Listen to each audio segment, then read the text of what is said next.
Hello friends, welcome to Pavitra Lifestyle. நம்ம இன்னைக்கு இந்த வீடியோல ராகி ப்ரௌனி எப்படி செய்யறதுன்னு தான் பார்க்க போறோம். நோ மைதா, நோ ஒயிட் சுகர் இதெல்லாம் யூஸ் பண்ணாம எவ்வளோ சூப்பரான ஃபஜ்ஜியான ராகி ப்ரௌனி எப்படி செய்யறதுன்னு பார்த்துலாம் வாங்க. ஃபர்ஸ்ட் நம்ம டார்க் காம்பவுண்டையும் பட்டரையும் டபுள் பாயிலிங் மெத்தடில் மெல்ட் பண்ணி தனியாக எடுத்து வச்சுக்கணும். 150 gram dark compound, 100 gram butter, இது ரெண்டுத்தையும் நல்லா மெல்ட் பண்ணிவிட்டு தனியாக வச்சுக்கணும். மெல்ட் பண்ணும் போது கீழே இருக்கிற ஹாட் வாட்டரும் மேலே வைக்கிற பாத்திரமும் டச் ஆகாத மாதிரி பார்த்துக்கோங்க. ஃபஸ்ட்டு ராகியை நல்லா சளிச்சு எடுத்துக்கணும். பொடி சல்லடையிலையா போட்டு நல்லா சலிச்சு எடுத்துக்கோங்க. 2 டைம்ஸ் சலிச்சு எடுத்ததுக்கப்புறம் யூஸ் பண்ணாதான் நம்ம சாப்பிடும் போது சாஃப்டாக இருக்கும். இல்லைன்னா நடுவில் மண் தட்டு போடுற மாதிரி அந்த மாதிரி இருக்கும். அதுக்காக 2 டைம்ஸ் நல்ல பொடி சல்லடையில் சலிச்சு வச்சுக்கோங்க. இன்னொரு மெத்தட் துணியிலையும் சலிக்கலாம். உங்களால் துணியில் சலிக்க முடிஞ்சதுன்னா அதுவும் பண்ணுங்க. ஆனால் அது கொஞ்சம் டைம் கன்சியூமிங்காக இருக்கும். அதுக்கப்புறம் ஒரு பவுலில் 2 எக்கு,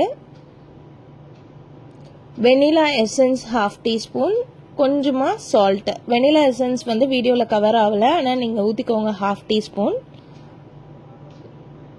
அப்போ தான் எக் ஸ்மெல் வராமல் இருக்கும்.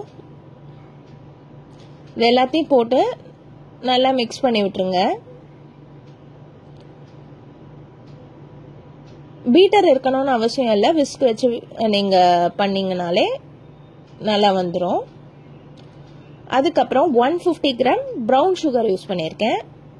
ப்ரௌன் சுகர் யூஸ் பண்ணும் போது தான் நல்லா ஃபஜ்ஜியாக, ப்ரௌனிக்கு இன்னும் கொஞ்சம் டேஸ்டாகவும் இருக்கும். நீங்கள் பாதி ஒயிட் சுகர் பாதி ப்ரௌன் சுகர் யூஸ் பண்ணுறதுனாலும் யூஸ் பண்ணலாம், இல்லை கம்ப்ளீட்டாக ஒயிட் சுகரே யூஸ் பண்ணனாலும் பண்ணலாம். நான் இன்னைக்கு ஃபுல்லாகவே ப்ரௌன் சுகர் தான் யூஸ் பண்ணியிருக்கேன். அதை நல்லா மிக்ஸ் பண்ணி விட்டதுக்கப்புறம் நம்ம ஆல்ரெடி மெல்ட் பண்ணி வச்சிருக்கிற டார்க் காம்பவுண்ட் பட்டரை ஆறுனதுக்கப்புறம் இதில் மிக்ஸ் பண்ணிக்கணும்.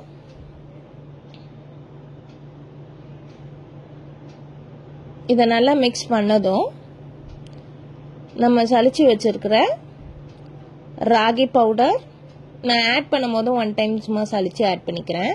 அது கூடவே 1/2 டீஸ்பூன் பேக்கிங் பவுடரும் ஆட் பண்ணியிருக்கேன். Cocoa powder 20 grams.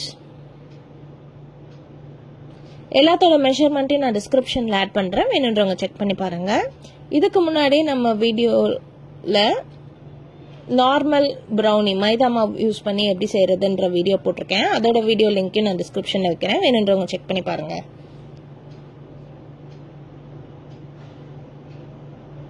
இது எல்லாத்தையும் நல்லா சலிச்சுட்டு கட் அண்ட் ஃபோல்ட் மெத்தட்ல இல்லைன்னா விஸ்க் வச்சு நல்லா மிக்ஸ் பண்ணி விடுங்க.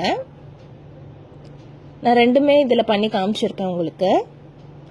ஃபர்ஸ்ட் கட் அண்ட் ஃபோல்ட் மெத்தட்னா இந்த மாதிரி மிக்ஸ் பண்ணணும்.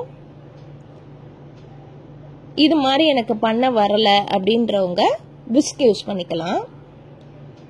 விஸ்க் யூஸ் பண்ணும் போது ஒரே டைரக்ஷன்லயே மிக்ஸ் பண்ணணும், மாத்தி மாத்தி யூஸ் பண்ணக்கூடாது. சைடில் உள்ளதெல்லாம் ஸ்பாட்சில் வச்சு ஸ்க்ரேப் பண்ணி விட்டுட்டு இந்த மாதிரி ஒரே டைரக்ஷனில் மிக்ஸ் பண்ணிங்கன்னா நல்லா மிக்ஸ் ஆகி வந்துடும். ஈஸியாகவும் இருக்கும், ஓவர் மிக்ஸும் பண்ணிட மாட்டீங்க.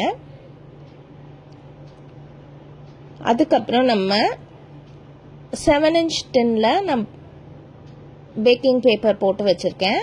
பேக்கிங் பேப்பர் யூஸ் பண்ணும் போது உங்களுக்கு அந்த பேப்பர்லேயே எல்லாம் ஒட்டிக்காமல் ஸ்டிக்கியாக இல்லாமல் இருக்கும். அதுக்காக ப்ரௌனிக்கு மட்டும் நீங்கள் அந்த மாதிரி யூஸ் பண்ணிங்கன்னா நல்லாயிருக்கும்.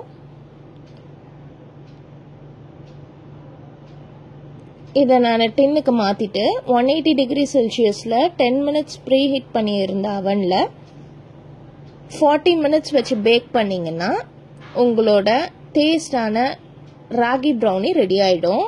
எனக்கு 40 மினிட்ஸ் ஆச்சு. ஒரு அவனுக்கு ஏற்ற மாதிரி ஓடிஜிக்கு ஏற்ற மாதிரி டைமிங் டிஃபர் ஆகும். அது பார்த்து நீங்கள் செட் பண்ணிக்கோங்க. நான் வந்து 2 ராடும் ஆனில் தான் வச்சு பேக் பண்ணுவேன் எப்போவுமே. இதே மாதிரி கிரிங்கிள் டாப் நீங்களும் அச்சீவ் பண்ணிடலாம். நீங்களும் இதே மாதிரி ட்ரை பண்ணி பார்த்துட்டு எப்படி இருந்ததுன்னு கமெண்ட்டில் சொல்லுங்கள். நெக்ஸ்ட் ஒரு வீடியோவில் உங்களை பார்க்குறேன். பாய் பாய்.